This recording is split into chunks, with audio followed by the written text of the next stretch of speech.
ഫുക്രിയിലേക്ക് സ്വാഗതം. ഒരു ലോകകപ്പാവുമ്പോൾ അത്ഭുതകരമായ കൗതുകമുണർത്തുന്ന കുറേ കാര്യങ്ങളുണ്ടാകും. അതിൽ അങ്ങനെ കൗതുകമുണർത്തുന്ന ഒരു കാര്യം ഇന്ന് നടന്നു. സ്വീഡനും ടുണീഷ്യയും തമ്മിലുള്ള കളിയിലാണ് സംഭവം. സ്വീഡൻ അവരുടെ കളിയുടെ ഏഴാമത്തെ മിനിറ്റിൽ ഗോളടിച്ചു ടുണീഷ്യക്കെതിരെ. ആ ഗോളടിച്ചത് യാസിൻ അയാരി എന്ന ചെറുപ്പക്കാരനാണ്. അദ്ദേഹം ആദ്യമായിട്ടാണ് ലോകകപ്പ് കളിക്കുന്നത്. ആദ്യത്തെ ലോകകപ്പ് മത്സരമായിരുന്നു ടുണീഷ്യക്കെതിരെ. ആ യാസിൻ അയാരി സ്വാഭാവികമായിട്ടും ആദ്യത്തെ മത്സരം ലോകകപ്പിലെ ആദ്യത്തെ മത്സരത്തിൽ ഗോളടിക്കുക എന്നത് വലിയ കാര്യമാണ്. ആ ഗോൾ ആഘോഷിച്ച് തകർക്കേണ്ടതാണ് ഒരു സാധാരണ കളിക്കാരൻ. പക്ഷേ യാസിൻ അയാരി ആഘോഷത്തിന് പകരം മാപ്പ് പറയുകയാണ് ചെയ്തത്. അദ്ദേഹത്തിൻ്റെ ജസ്റ്ററുകളൊന്നും അദ്ദേഹം അത്തരം ആഘോഷത്തിൻ്റെതായ അടയാളങ്ങളൊന്നും കാണിച്ചില്ല. പകരം അദ്ദേഹം മാപ്പ് പറയുന്നതായിട്ടുള്ള അടയാളമാണ് കാണിച്ചത്. അത് എന്തുകൊണ്ടാണ് അങ്ങനെ സംഭവിച്ചത് എന്നതൊരു വലിയ ചോദ്യമാണ്. കാരണം 22 വയസ്സ് മാത്രമുള്ള യാസിൻ അയാരി തൻ്റെ ആദ്യത്തെ ലോകകപ്പ് മത്സരത്തിൽ തന്നെ അടിച്ചിട്ടും എന്തുകൊണ്ട് സെലിബ്രേറ്റ് ചെയ്തില്ല, ആഘോഷിച്ചില്ല എന്ന ചോദ്യം ഉയരുമ്പോൾ ആ ചോദ്യത്തിന് ഒരു മറുപടി ഉണ്ടാകേണ്ടതുണ്ട്. അങ്ങനെ വരുമ്പോൾ പ്രത്യേകിച്ചും അത്യുജ്വലമായ ഗോളായിരുന്നു എന്ന് എല്ലാവരും പറയുന്നുണ്ട്. അപ്പോൾ അങ്ങനെ വരുമ്പോൾ എന്തുകൊണ്ടാണ് അയാരി ആ ഗോൾ ആഘോഷിച്ചില്ല എന്നത് വലിയ ചോദ്യമായിട്ട് സോഷ്യൽ മീഡിയയിൽ ഉയർന്നു വരുന്നുണ്ട്.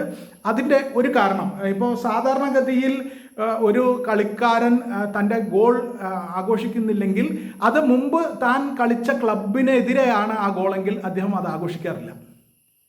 അല്ലെങ്കിൽ തൻ്റെ ജന്മരാജ്യത്തിനെതിരെയാണ് ആ ഗോൾ അടിച്ചതെങ്കിലും കളിക്കാരൻ ആഘോഷിക്കില്ല. പക്ഷേ ഇവിടെ ഇത് രണ്ടുമല്ല. ഇദ്ദേഹം ഒരു ടുണീഷ്യക്കാരനല്ല യാസിൻ അയാരി. അദ്ദേഹം ജനിച്ചതും വളർന്നതും ഒക്കെ സ്വീഡനിലാണ്.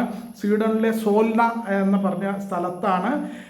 അദ്ദേഹത്തിൻ്റെ സ്വീഡിഷിലെ ഫുട്ബോൾ കരിയർ തുടങ്ങുന്നത് സ്വീഡിഷ് ക്ലബ്ബായ AIK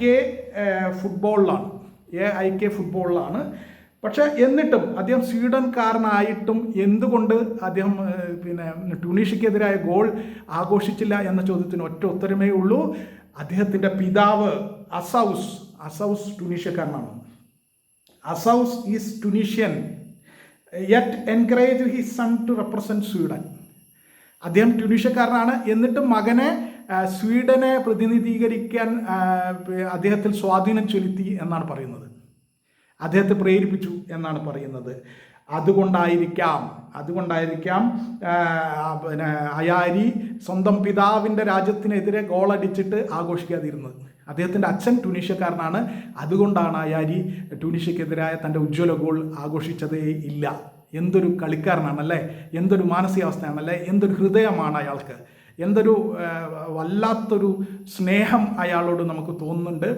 ഫുട്ബോളിൽ വീരപ്രകടനങ്ങൾക്കും അപ്പുറത്ത് പകയും പ്രതികാരവും ഇതൊന്നും കാണിക്കാതെ സ്നേഹത്തിൻ്റെ ഭാഷ കാണിച്ച അയാരി തീർച്ചയായിട്ടും വേറിട്ട വ്യത്യസ്തനായ ഒരു കളിക്കാരനാണ്.